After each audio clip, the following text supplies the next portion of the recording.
I'm doing this because Sean is forcing me, so I don't want you to catch anything, so maybe we should use condoms. No, she's lying. She's hating on the girlfriend I have at the time, telling me that I'm choosing basic bitches over her.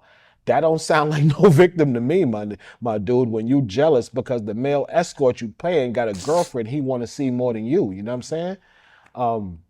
It's just dirty work, man. It just confirms for me even more that minorities don't have any rights in this country.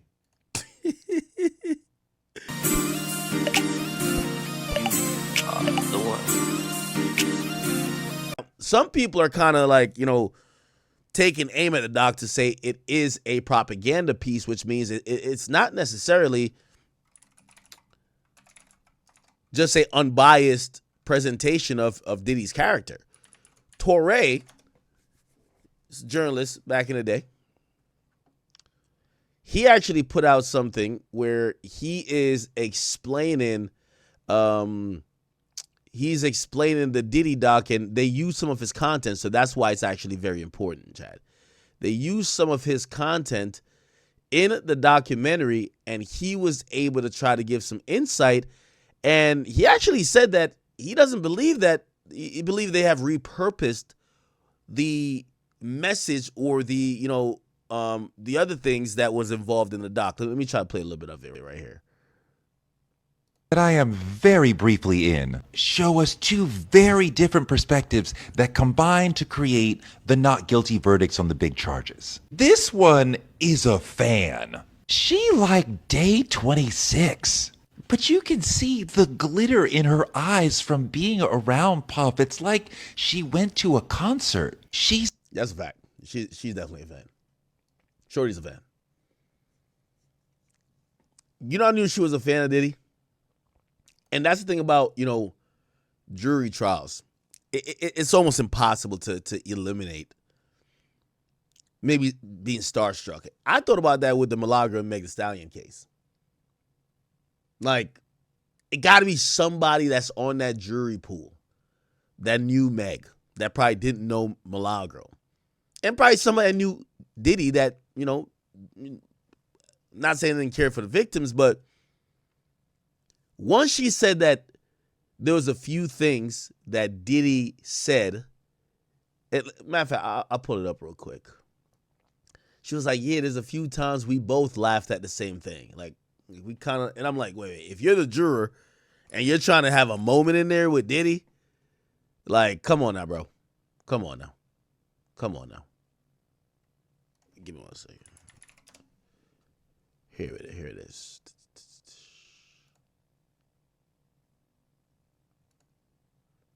I think it's the last one, right? Yeah. Okay, here we go. So I did zero knowledge about him. I am of that generation who basically grew up listening to the music that he was involved in, from Biggie to 112.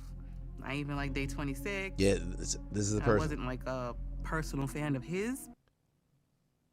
Oh yeah, she said, yeah, wait, how do you like Day 26, but you don't care about Diddy? Diddy founded Day 26. But in general, the music. Yeah, she a fan. That's good for Diddy. You need a couple fans up there. I always heard that the reason why YNW Melly hasn't, didn't get a guilty verdict was that there was somebody who, by hook or by crook, they said, I'm not voting guilty. It ain't happening, motherfuckers. That turned into a mistrial. So somehow, a true YNW Melly fan slipped in the jury pool. Now I don't know how true this is, because we haven't heard too much reports on how it became a mistrial. None of those jurors really came out to do elaborate interviews like we're seeing with these jurors. But that supposedly is the story. 12 jurors looking at a celebrity for the first time, up close and personal, in a unique situation where they have the power over that celebrity. It's easy for him to play on people's consciousness, on their opinion of him, on their thoughts of him, on their view of him, by just turning a PR switch on. In the trial, one of the things that blew my mind is I actually saw a huge PR machine at play. I'm gonna be at this trial every single day. Okay, okay. My mind. I just want to hear the jurors. The jurors definitely started to feel that there was a major shift in tone of energy towards closing arguments. They were saying things like this was a. He never thought that she'll leave her.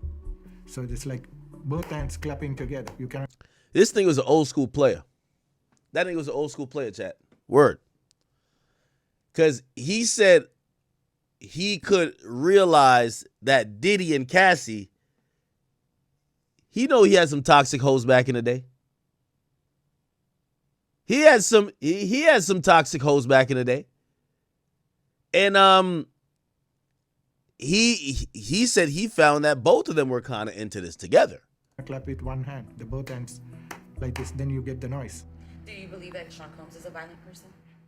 Based on that Intercontinental video, he can be. Yeah, she liked Diddy though. Trust.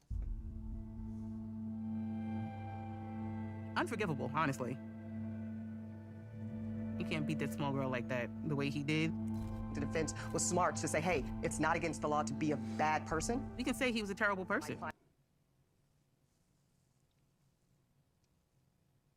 This nigga Diddy, man. And it's not being charged with domestic violence. But he said he's not charged with domestic violence. Domestic violence wasn't one of the charges. The very next day, the following day, if you see how they're getting back together and exchanging text messages and like nothing ever happened. So now we are confused. What's going on here? He's beating her. Next minute, they're going on dinners and trips. It's like going back and forth, back and forth, back and forth. Allegations of I was forced, I had to say, are nonsense.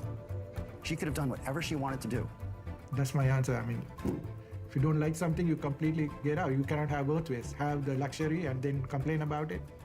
Real nigga, man. By the way, when I was thinking about the jury, I always thought, I was like, you need some men on there that's lived life. So I actually thought older men would see it in Diddy's favor. Older men. Because you live on earth for a while, you gonna have a couple bitches put you through some shit. And I always thought they would look at Diddy and say, I always thought they would have the opinion that, well, both people are kind of culpable. I always thought female jurors, though, they were going to look at it and say, because women a lot of times, they don't think about it like how he's explaining it, where it's like, you can't have it both ways. Like, you wanted this lifestyle, and because you wanted this lifestyle, you endured these things willingly. Women usually, they come across, for the most part, no disrespect to, we got some chat queens, a lot of chat queens in here, but sometimes they act like they're children, where they take the decision making or they disregard the fact that they made a decision that came with a consequence. They focus on the consequence, right? It's like, well, she kept getting back with him because she wanted the money, the fame. She wanted to be driving all these luxury cars, living in this big high rise. She had multiple properties. She wanted that lifestyle. That lifestyle isn't entitled to no one. Now, not saying that you're going to get your ass beat for it, but if repeatedly, when you have multiple chances to not go back, to stop, at some point, I think an older juror who's a male is going to say, you're making that choice. You're making a choice. While a woman or a female juror might say, she's love bombed or she's like in a spell, whatever. I don't think so. He's turning a PR switch on and turning it off, turning another one on over here, lighting a match for diversion over here, and then you get people confused about whether any of this is real or people are just coming after him to attack him. Combs has really been eyeing jurors looking for their reaction to all of the Where testimony. the judge threatened to remove Combs from the courtroom. At one point, the judge did reprimand him for nodding at the jury. Did you ever make eye contact with Sean? No, we are not supposed to. If they catch you doing eye contacts or any other gestures, you'll be removed. You'll be kicked out. I think that juror, Shout out to my man from 7-Eleven. He looked like he was keeping it real. He was keeping it true. He was keeping it true. There were times where he would feel strongly, I guess, for something and would nod. But that's pretty much all it was. You could tell she was a little bit enamored, or at least not saying starstruck, but the presence of Diddy was like, if you the juror, she's gonna kind of almost say that she's having moments with him. Look, it wasn't anything crazy, or like it wasn't like he was trying to sway us. I think it was more of just him as a person, just reacting to whatever was being said and forgetting where he was at the time.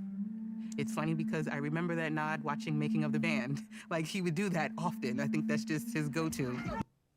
How she say she didn't like Diddy, but she remember his nod that he was doing in court, and it was reminiscent of Making the Band. No, you like Diddy, shorty.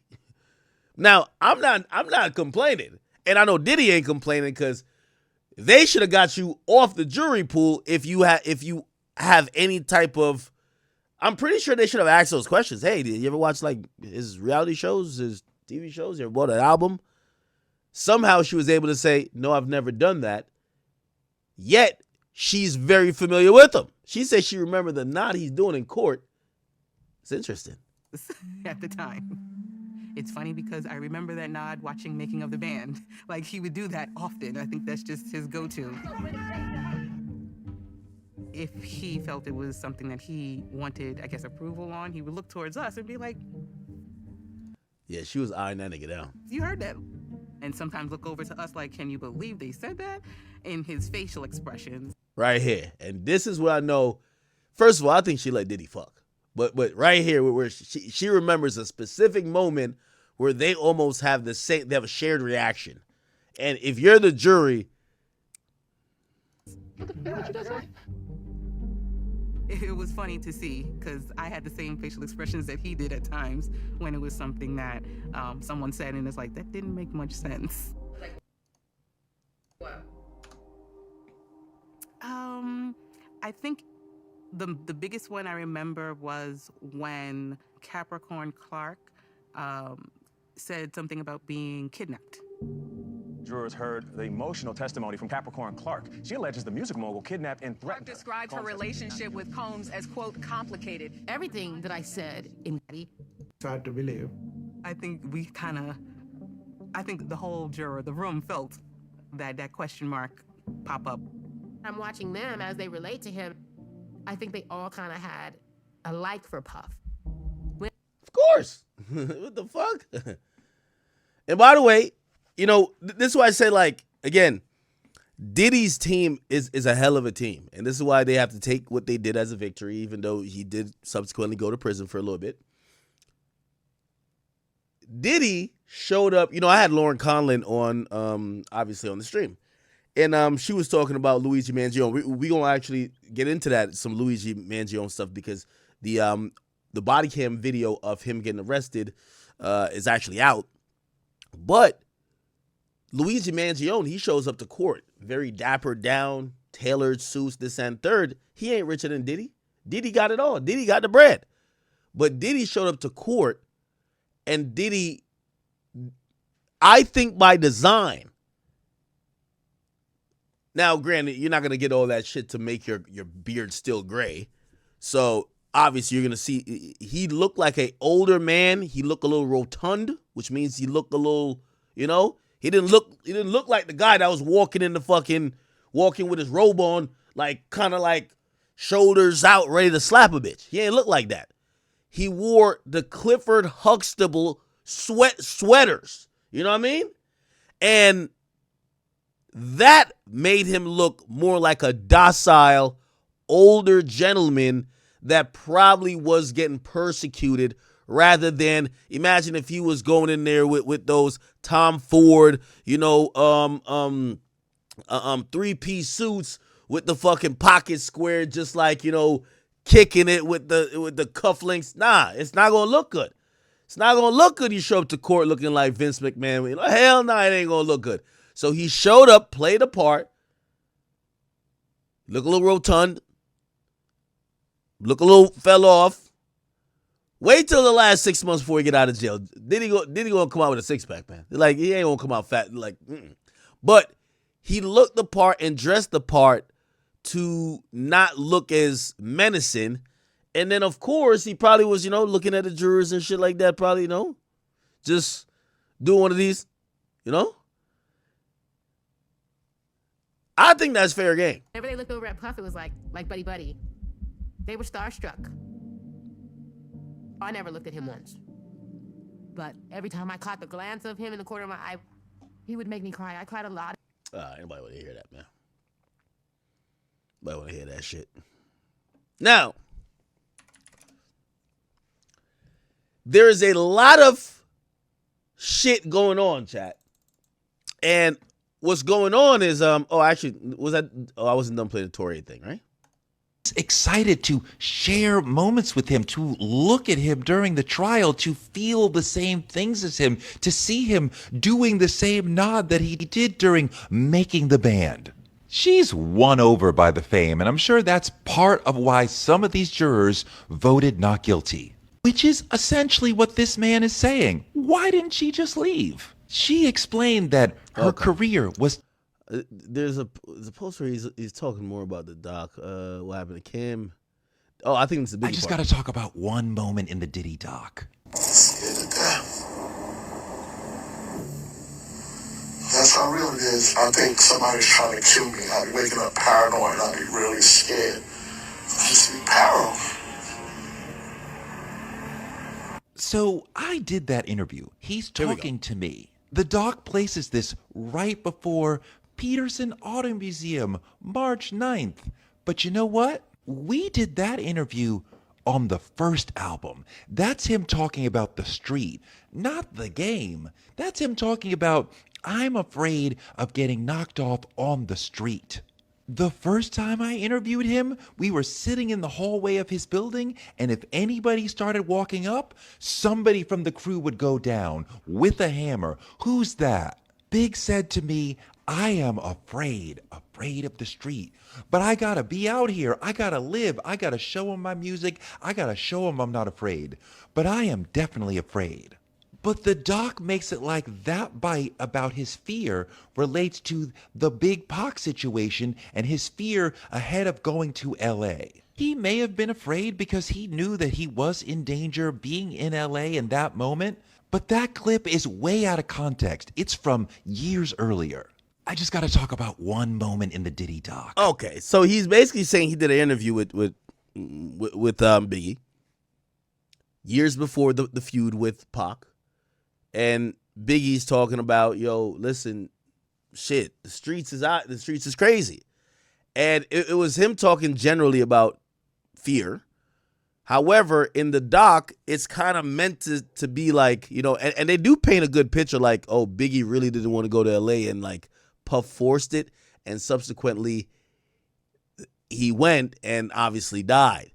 And they make it seem like Biggie was in fear of, that situation. And he's saying contextually that's not accurate. So it just kind of goes to show maybe there's a little bit of propaganda, or it's not necessarily about the raw truth. It's about telling a story and telling a story that they want to tell. Lil Rod told me what happened at Diddy's in a lot more detail than he goes into in the doc. He told me in order to make it in this industry, you have to first be co-signed by someone like Puff. He said there's a small number of gatekeepers in this thing. There's 50, he said. There's Dr. Dre, there's Jay-Z, there's Puff, there's a couple other people. He said as an up-and-coming producer or rapper, you got to get co-signed by one of them to get the other artists to want to work with you. So he felt like he had to be in Puff's circle to make it in the industry, and that meant going along with whatever Puff wanted. And quite often what he wanted was to drink. They were drinking in the studio all the time. Drinks, shots, couldn't really say no. You had to go along with the partying.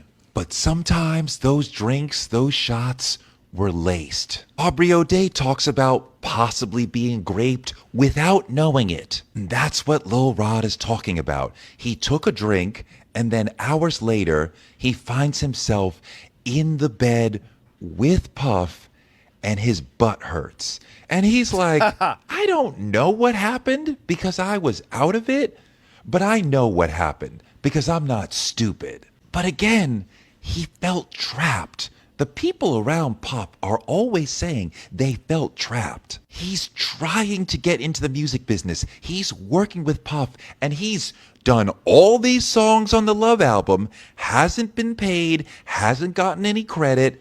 So he's like, I gotta stick it out just to get that thing, just to get in the door. Once I get my foot in the door, I can say no to things, but I'm trying to get in.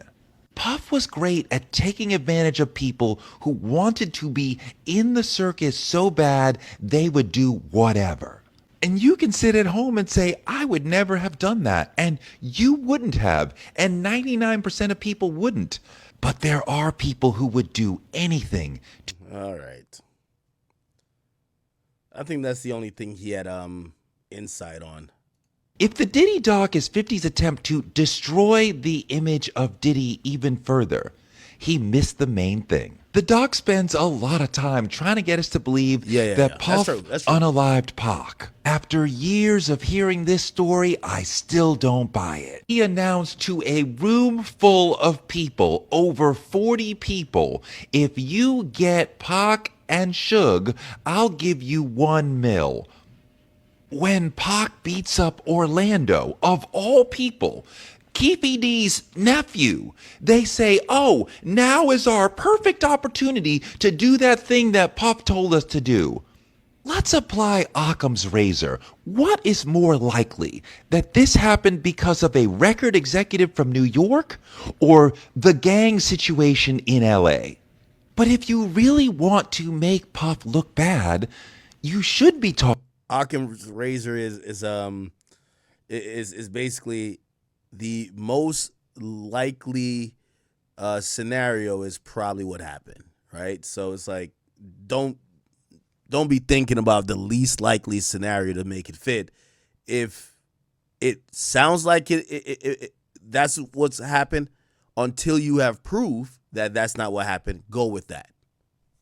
Talking about this situation. A lot of people think he is the reason why she's not with us anymore. She succumbed to pneumonia at 47? A lot of people have a lot of very real suspicion about what happened in this situation. If the real goal of the doc was to assassinate his image even further, this is where you go. This is the situation that I want clarity on. A lot of people remain very sad and have a lot of questions about what happened to this woman, Kim Porter. It's amazing to me that the documentary just flies over that whole conversation, doesn't even touch down. If the Diddy doc is 50's attempt to destroy the... Yeah, well, I think it flies over that topic because you would have to get some of the people that's not featured in this doc to really like flush it out, right? Was I'm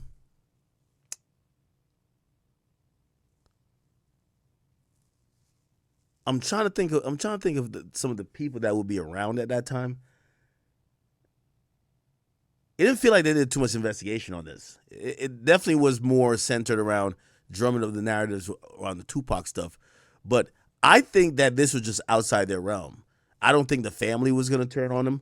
And even I'll be sure, I don't think I'll be sure, other than just spewing a theory, I don't think they had much to kind of work off to try to come with something really compelling that we could think any more than we do now that Diddy had anything to do with the death of Kim Porter, right? They should have got Farnsworth. Anyway.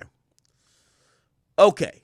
Now, after the jury thing, so the jurors stuff, they're coming this new theory now that maybe there was jury tampering, and they're saying that maybe 50 has the proof from these behind-the-scenes tapes. Remember, 50's on the phone with his lawyer saying, yo, we got to find a way to kind of influence the jury pool in a sense, and we gotta squash this, or we gotta hire PR. And essentially they're saying that it borderlines on jury tampering. Now, there's this idea, and if you guys don't know, there's some people that worked for Diddy. Some of them I know. And some of them were obvious.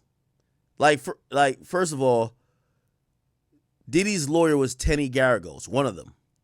Her father's Mark Garagos. I brought him up a lot. Mark Garagos is the lawyer I know most for the Chris Brown case. But he's a very popular lawyer out of L.A. He basically also kind of took up like this kind of like PR type of role during the like a lawyer PR type of role during the trial. Remember, Diddy's team realized that his lawyer kept putting his foot in his mouth. Remember, his lawyer's like, I don't know where a nigga gets 50 baby oil. Maybe he got it at Costco. And he was like, I don't know why. Shit, it takes me forever to get through one. Why? I don't know why somebody would need 50. So it's like he was making Diddy look guilty. And then he did the whole documentary. So they had to tell him, focus on court. And Diddy was right, because I would have fired him. Diddy was right. He was a great attorney in the courtroom, but he was not good to talk to the people. So they hired a bunch of PR people. And I guess, as he's filming some of these stuff behind the scenes, people feel like, there's jury tampering. And they're saying that TMZ, I gotta say, is getting ahead of this. By the way, Harvey Levin does a podcast with Mark Garagos, and they're saying some of these people who may have been involved on the media side of, kind of help kind of shift the narrative on Diddy while everything was going on, now that they know that 50 Cent, Diddy's mortal enemy, has the tapes in hand and may have some off-the-cuff conversations. Remember, there's a cameraman just like filming Diddy everywhere.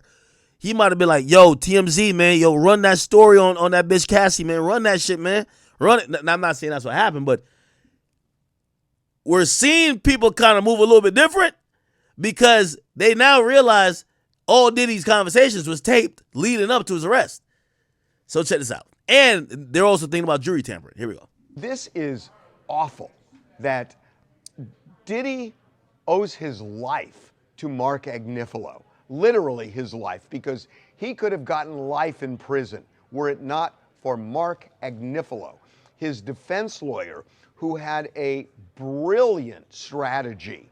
And Diddy screwed him over when he hired this videographer to chronicle his life without telling Mark Agnifilo that when Diddy and Mark were on the phone, this videographer was recording what Mark clearly expected to be an attorney-client privileged relationship. Now, it is true that the client holds that privilege, the lawyer doesn't, but Mark's clear expectation was that this was a private conversation. These were private conversations, and that he and Diddy could talk openly, and Mark could talk to Diddy not just as a client, but as a person, and tried to guide him in a time leading up to his arrest.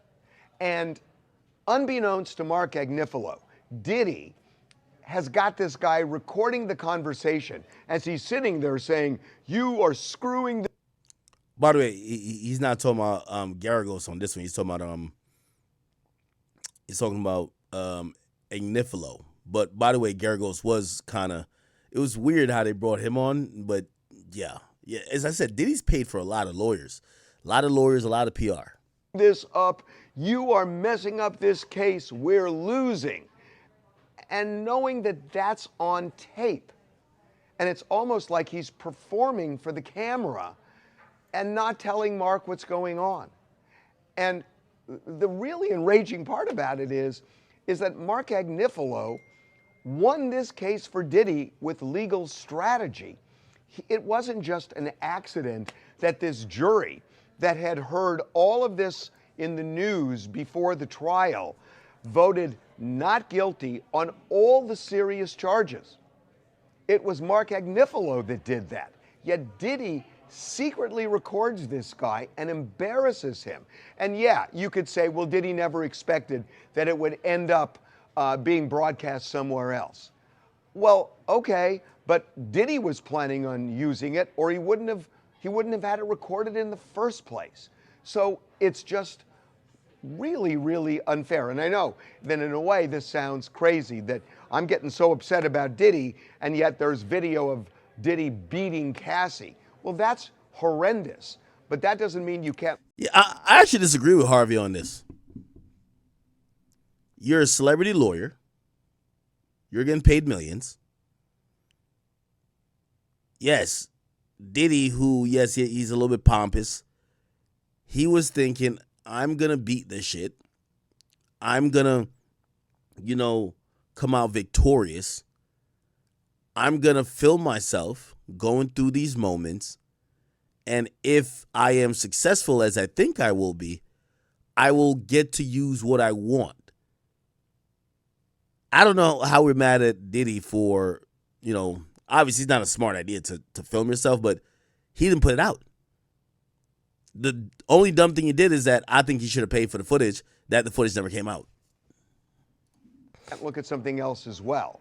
And I just think, as a lawyer, I just think this is just so outrageous that he would do something like this, and not even understanding what Agnifalo's legal theory was. Because I will tell you that when we did our first documentary on Diddy, which was 8 months before the trial, Mark Agnifalo said to me on camera that he is going to tell this jury that this was a successful black man that prosecutors were trying to take down because they couldn't get into his bank accounts because they were clean, and he couldn't deal with they couldn't deal with taxes because he wasn't committing tax fraud. So they go into his bedroom.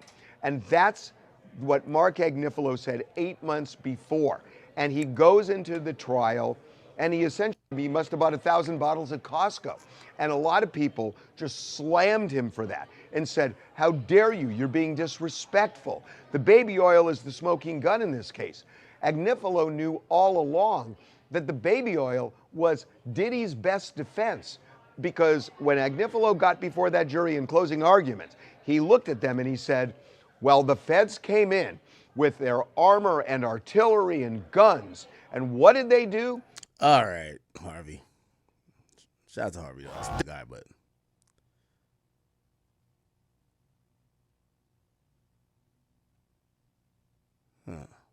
Diddy really screwed up. No matter what nobody said, let's just here and there, y'all are not working together the right way. We're losing. Well, he says we're losing, but the reality is Mark Agnifalo's podcast. In prison. The second thing that he did is, by having a third party that's privy to the conversation, the videographer in this case standing there, there's no privilege, right? Diddy waived that entire privilege. Now, it didn't end up backfiring because it seems nobody knew. Diddy did two things here. Number one, he betrayed Mark Agnifalo. What do you think? What do you think? To find out how Agnifalo really feels here. And Mark kind of skirted it some, but I think you get the sense. Diddy knew that Mark was being recorded, but Diddy didn't tell Mark.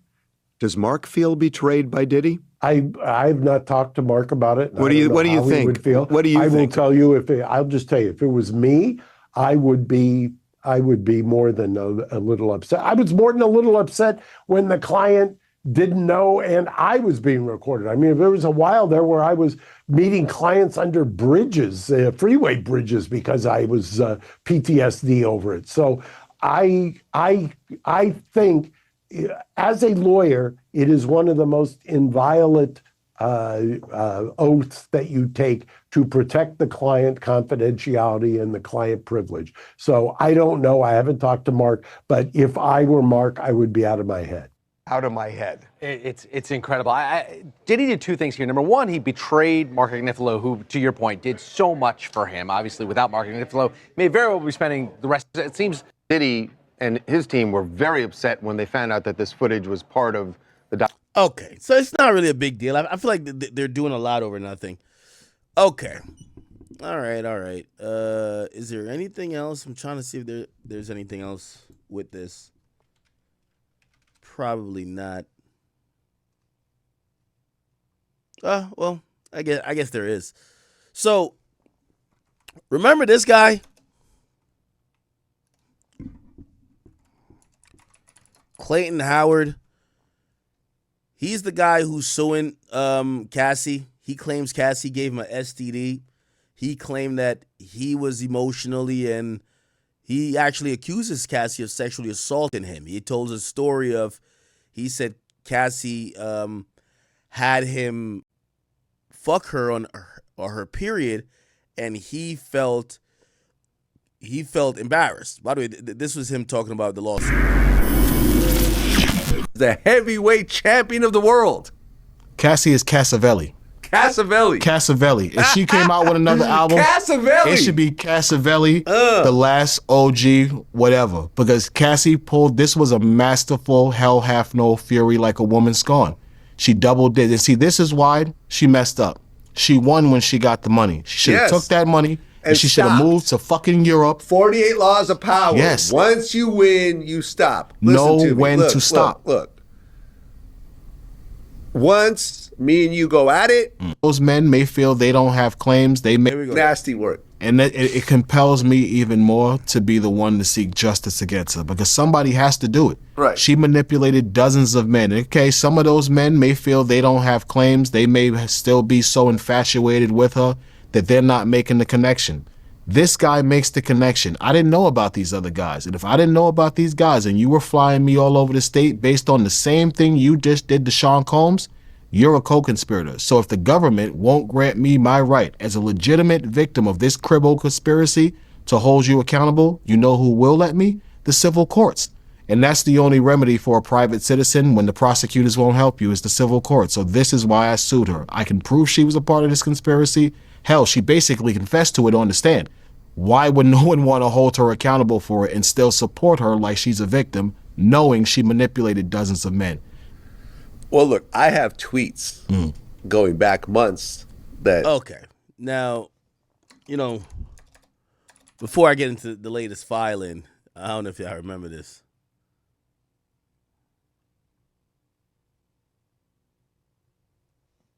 Hey, give me 1 second.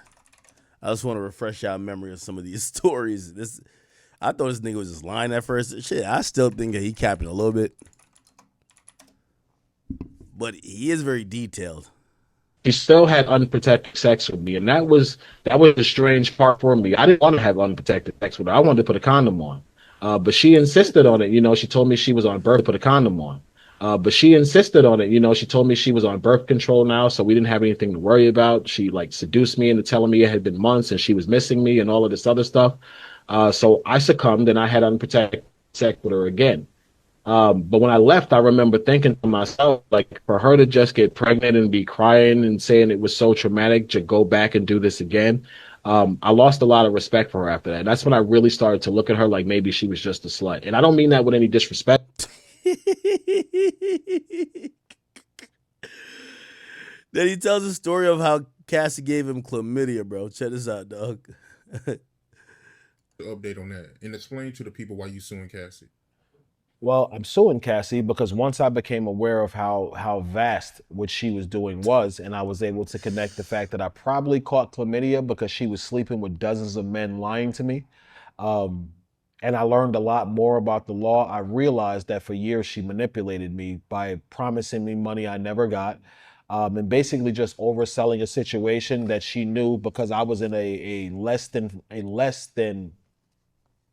a desirable financial position that I would go for. So what I'm suing her for is I'm suing her for the actual RICO that the government messed up on as the male victim that she sex trafficked. Because as you might know, it takes 2 predicate offenses in order to be guilty of a RICO, which is a commercial sex act and transporting someone over the state lines for the purpose of prostitution, which the trial totally revealed that she did. She testified to the fact that she personally sex trafficked me. She used a travel agent, and sometimes I would pay for it myself because she would ask me to pay for the ticket, and thinking it wasn't what it was, I would pay for the ticket. I realized I was victimized when I saw the extent of how much she had done. Because I used to talk to her. I didn't just walk into a room and put my penis in her. No, we would have hours-long conversations. about life, what she wanted. Yeah, this nigga is one of the sex workers who fell in love with Cassie. Like, you know, this dude is interesting because, bro, how are you the hired meat and you fall in love with the man's woman? Like, yeah, like you supposed to go just fuck his woman, get the bread and dip. You start pretty much falling in love with her. According to him, he claimed he got her pregnant, she got an abortion, but he claimed that, you know, she also gave him some shit too, which is chlamydia. With Diddy, different things she wanted to do, her career, her business. Not one time did she say, you know something, Clay, I like you, so let's just be careful because I'm doing this because Sean is making me. That's what she used to call him. I'm doing this because Sean is forcing me, so I don't want you to catch anything, so maybe we should use condoms. No, she's lying. She's hating on the girlfriend I have at the time, telling me that I'm choosing basic bitches over her. That don't sound like no victim to me, my dude, when you jealous because the male escort you paying got a girlfriend he want to see more than you. You know what I'm saying? It's just dirty work, man. It just confirms for me even more that minorities don't have any rights in this country. Oh, man. Anyway, the latest update is that his lawsuit is actually progressing. According to the judge has actually granted him an allowance to serve, and an allowance doesn't mean money. They're allowing a different type of service. So when you file a civil lawsuit against someone, you have to alert them that there is a lawsuit that has been filed. That's the first step. So you need to alert the person who you're suing that you're suing them. That's after you file your complaint. Until you alert that person, a judge is not really going to go forward with it, and a judge won't then say the other person is not responding because they're saying they didn't know. You could imagine Cassie's $20 million up, actually $30 million because she got the money from Intercontinental, $10 million, and then $20 million from Diddy. She's like out the way right now, right?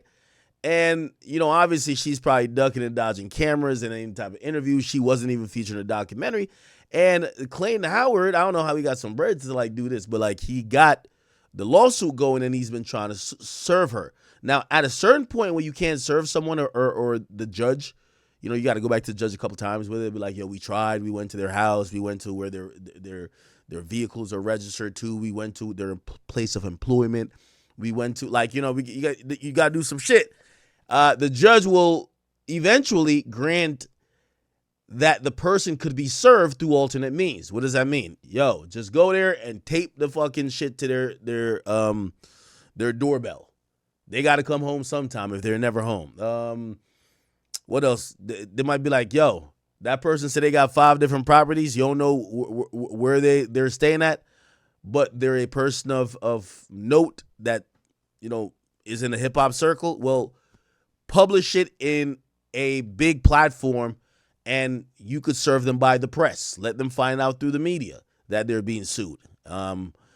Eventually, the judge will be okay with service if you can't find the person themselves to serve them.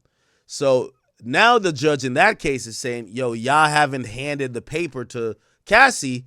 Maybe she's evading it. Maybe, you know, for whatever reason, she's just unavailable. You could serve her through alternative means, and this is after repeated failed attempts to reach her through traditional channels. So, yeah. This him Good again? evening, TikTok community. This is Clayton, author of Cassie, Victim or Co-Conspirator. Also recent participant in 50 Cent's documentary, which I will not speak badly about, despite the fact I do have some negative feelings about it. Oh, wow. So today, audience, Cassie was finally served with the lawsuit against her. Oh, wow. A lot of women out there believe that Cassie's a victim. And you believe Cassie's a victim because of the domestic violence she faced. Again, like I've said in a lot of different interviews, domestic violence is horrible and no woman deserves to be abused. But Cassie was not abused to be in no sexual encounters, people. That is a factual lie that was manipulated by the U.S. Attorney's Office. People, you may not want to believe it because Cassie's a beautiful girl and she was young when she started this, and many of you women who don't look like her look up to her because women look up to beautiful women. But just because a woman is physically attractive It doesn't mean she's a damn superhero, people. Cassie's not a superhero because she's physically attractive. Cassie's a human being. Cassie, like every other woman on this planet, is. By the way, one thing I do like about this guy, and I'm gonna give a compliment before I make a joke. He's pretty well spoken. I'll give him that. Pretty well spoken. I think he has a decent command of not only the English language, but his vocabulary is pretty vast as well. I will say though, I kind of look down on Cassie. If this was Cassie's favorite eater, like this thing got piranha teeth. Like Cassie must got she must got that roast beef joint down there. Ain't no way. Cassie got to have that roast beef joint down there. She was letting this nigga chomp on her pussy? This the nigga that was, come on now. Like, yo, chat, you ever see, like, sometimes you be, like, idolizing these women, and then you see the nigga that was fucking that they were kind of, like, strung out on you. Like, what? Nigga, I had a chance. If he was fucking Cassie, bro, we all had a chance, bro. Come on, dog. Like, if this nigga was beating down them cheeks, this was Cassie's favorite eater. Like, yo, that's wild. That ain't wild, chat. Like, yo, that's wild. If this nigga was Cassie's favorite eater, we all could have fucked. You feel what I'm saying? Like, yo, this nigga was fucking. Yo, chat, I'm not even a dirty Mac type of nigga like that, but you gotta you'd have to use this type of line, like, yo. So one time my neighbor used this line on a chick, but it was talking about my brother. It was like, yo, because the dude he was like this. He was one of the best track athletes in his high school. He pulled up on a chick my brother had hit before, and he was just like, yo, I heard you let Act brother hit. Like, yo, you gotta let me hit. Like, it's one of those. Like, yeah, you probably gotta tell Cassie, like, yo, Cassie, this was your favorite eater? Yo, I definitely gotta fuck them. Come on, it's lit. Damn. Capable of deception and manipulation. Cassie lied, people, and I'm not gonna sit back anymore and pretend like this is not what it is. Yeah, man, I ain't gonna lie. This nigga got a razor blade teeth. He got, I ain't gonna lie to you, man. Like, yo. Many people hate Sean Combs because of the horrible things he has done to a lot. Your nigga say he look like Beetlejuice. Yo, that's a fact. Yo, Clayton, I'm not even dissing you. I think you're intellectual. And listen, we men, so who gives a fuck about looks? Well, I guess in your profession, looks do matter, right? Because if you're the hired meat, pause. There got to be something going on. Maybe like down there, whatever, pause. But like, I would imagine if Diddy was hiring the dude, he's hiring somebody who Cassie could be attracted to, right? Yeah, he kind of do look like Beetlejuice a little bit. I ain't gonna lie to you. He do. A lot of people. Audience, I am not a fan of Diddy. He has done horrible things to people. But I am a supporter of those who may have been set up and maliciously prosecuted. Diddy was guilty, but the way he was prosecuted was wrong because the co-conspirator of that RICO was Cassie and Jane. Now, Jane I don't speak badly about. One, I've never met her. Two, she seemed like she had enough integrity in the end to tell the truth. Cassie is the only one still manipulating this victim position as she was forced to have these sexual encounters.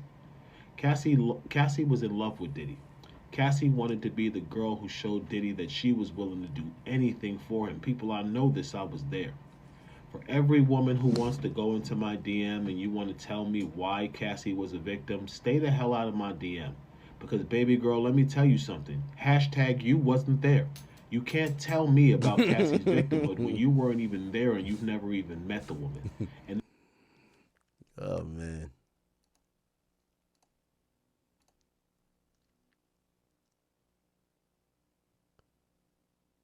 Oh, these are some of the claims. It's an active participation. Howard claims that Cassie was just not a victim, as portrayed in her own lawsuit and Diddy criminal trial, but she was an active and engaged participant in manipulating and exploiting escorts. He alleges that Cassie forced herself on him and she gave him an STD. He also claims he was ordered to masturbate for hours,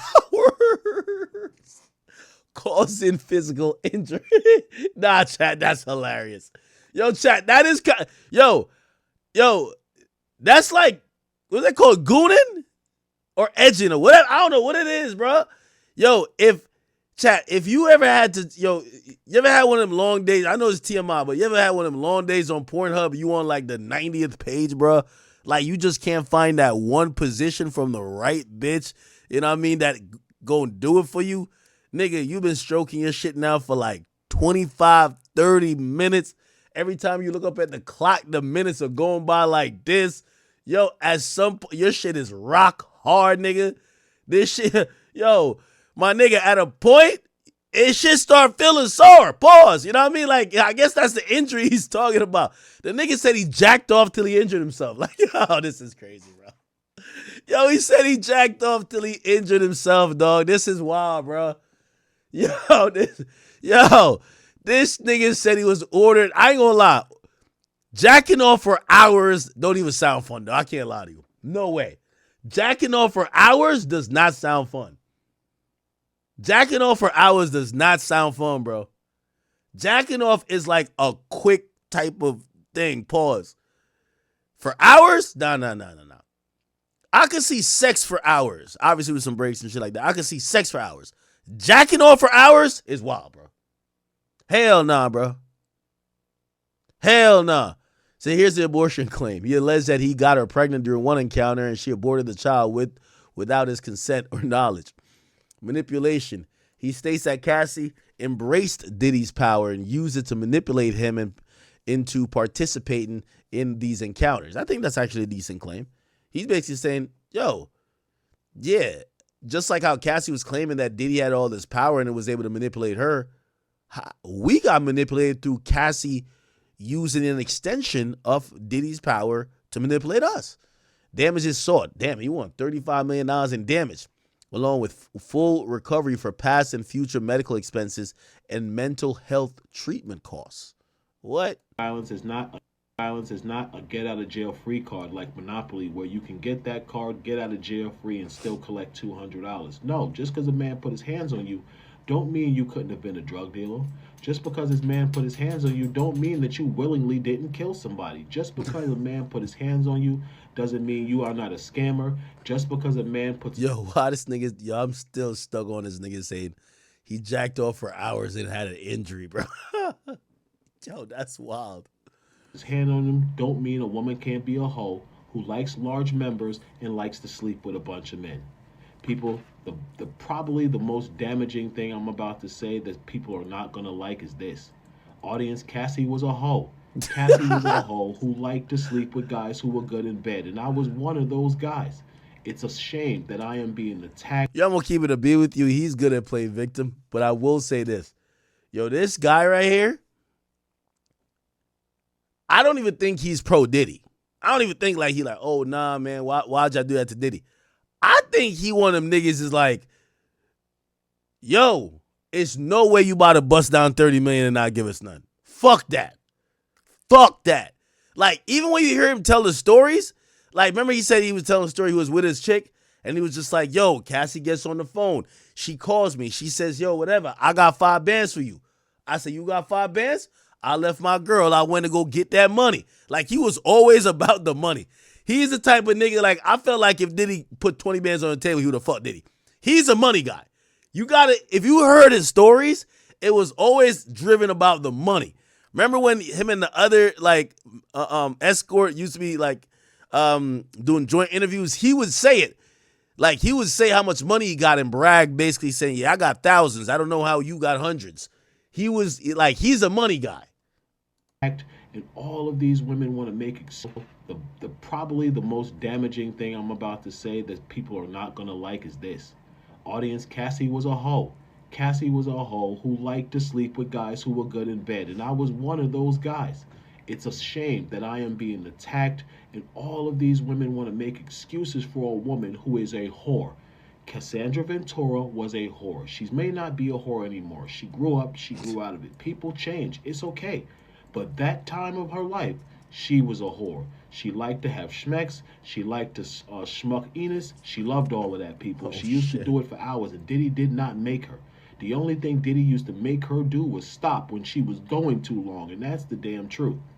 Now, the sad part is that as the actual victim of this conspiracy, that I still don't get the same respect as Cassie because Diddy... Yo, this is the final boss. This guy is the final boss of all the bullshit that like liberal propaganda been pushing. Liberal propaganda is like, yo, everybody's a victim when the victim speaks, whatever. But he's pointing out the blatant hypocrisy. Yo, is it because Cassie's a pretty attractive, non-melanated woman? That's why y'all believe her in her stories about a melanated man? But when I say that I was taken advantage of by Cassie, I'm not getting the same respect. I'm not seeing y'all rally to, yo, you could tell, man, this guy's good. He put his hands on her because she stole his phone and the damn freak off, and the man got caught on camera putting his hands on her. Suddenly, she's the Mother Teresa of domestic violence. People, this is a horrible misconception that is being totally manipulated by people because they need Cassie's domestic violence to hate Diddy. You really don't need Cassie's domestic violence to hate Diddy. People, there is a million different reasons to hate Diddy other than Cassie. People, you need to accept the truth of for what this is. Cassie is not a victim of that RICO. She is most certainly a victim of domestic violence, yes. She is certainly a victim of domestic physical abuse, yes, people. But it's not because of those sexual encounters. It's because she was in a relationship with a super rich and powerful man who was also horribly toxic and a drug addict. Those are the recipes for domestic violence. When you're constantly in a relationship with someone who is drugged up all the time, emotionally imbalanced, and has a super ego, women, you're good. I like how he's holding a mirror up to, like, you know, especially liberal and progressive people who, you know, trigger words are usually like, no, let's listen to this victim.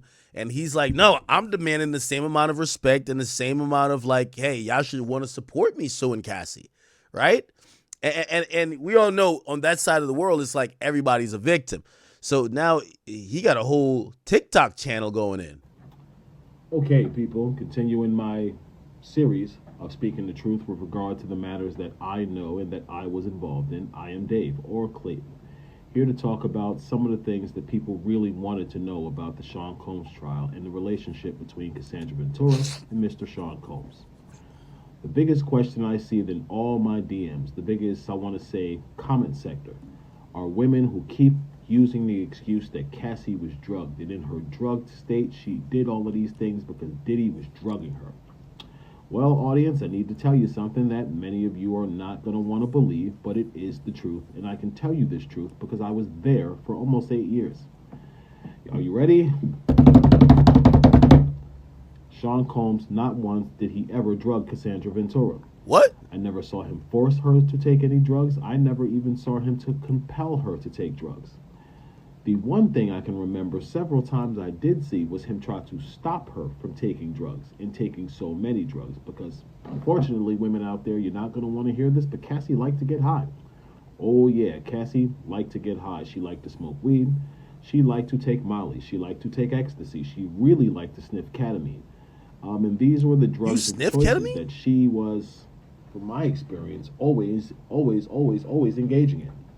Now, why would I say these things now? Well, because they're the truth. Why didn't I say these things during the trial of Sean Combs? Well, for those of you who don't understand federal practice, there was a protective order that allegedly was supposed to keep silent those who were to be called as witnesses in the trial. Now, the U.S. Attorney's Office are very, very, very intelligent. What they did is, even though they did not call me, they had me under this protective order, and they kept BSing myself and my attorney into believing that we were going to be called momentarily and to be patient. Because, people, I wanted this over. I didn't even want to ever have to come out about this. I reached out to Cassie probably, I want to say, a year before Sean Combs was ever prosecuted. People, don't think I'm just some guy who's coming out for clout and attention now. That's not true. I tried to deal with Sean Combs and Cassandra Ventura behind the scenes before I ever came public, before this book was ever written. Oh, you wrote a book. But audience, Cassie is incredibly, I want to use the right word here. She is arrogant.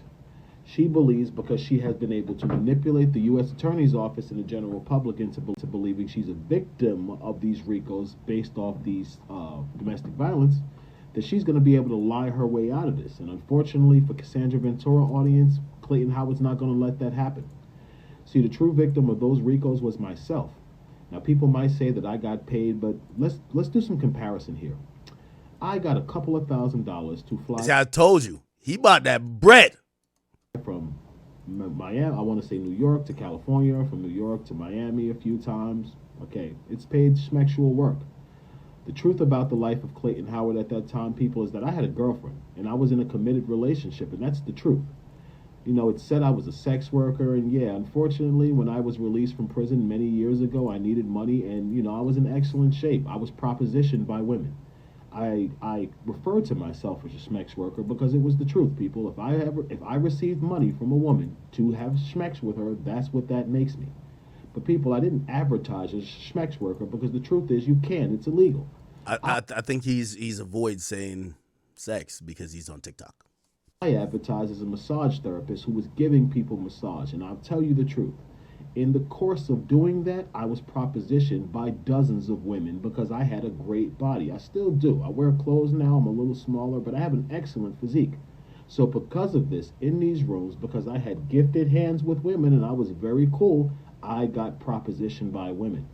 Cassandra Ventura, out of all the clients I ever had in the past, is the only woman who contacted me directly on the first day, and I want to say almost directly implied that she wanted a sexual encounter from the very first experience. She never told me she was in the house with someone, the room, with someone else before I got there, but the way she talked that first time we talked, I knew what she wanted when I got there. I'll just be honest. And I was intrigued by it because she sounded so attractive, people, that I was so intrigued I went. I think I've told this story before. I never saw Diddy make Cassie do drugs. I can tell you for a fact that there was one time Cassandra Ventura overdosed with me present, Dave, that she actually speaks about during the trial. And she also states that after she had this overdose that Sean Combs made her have a sexual encounter. Audience, that's a factual lie, and I can say it because I'm the guy she's talking about. Cassie had taken some, oh God, I want to say this. She had taken rugs. She'd taken these rugs. She was like super enthralled. The drugs were running through her system, whatever you want to call it, and she overdosed. And she passed out for probably, I want to say, 6 to 8 hours. So myself and Mr. Combs are locked in this, I want to say, 400 or 500 square foot hotel room, Holiday Inn, for hours, trying to wait for some sign. Okay. We've heard the story already. All right, Clayton. Good luck, brother. All right. What else?